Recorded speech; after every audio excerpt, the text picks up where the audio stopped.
శ్రీమాత్రే నమః. మార్గశిర గురువారాలు అమ్మవారిని ఈ పూలతో పూజిస్తే మంచిది, ఈ నైవేద్యాలు పెడితే మంచిది, ఆ తర్వాత ఈ అష్టోత్తరాలు చేస్తే మంచిది అని చెప్తున్నారు కదా. అయితే ఇవన్నీ ఎన్ని చేసినా కూడా అమ్మవారికి చివర్లో ఇదొక్కటి పెడితే అమ్మ అనుగ్రహం మనకు తప్పకుండా కలుగుతుంది. అదే అమ్మవారికి తాంబూలం సమర్పించడము.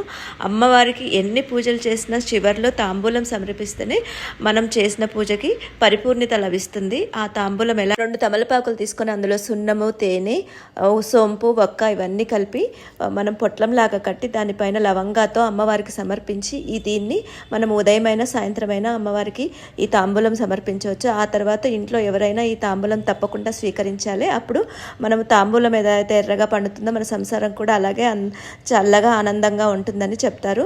ఈ పూర్తి మార్గశిర పూజా విధానం ఎలా చేయాలో అనేది పూర్తి పూజా విధానం నా యూట్యూబ్ ఛానల్లో ఉంది.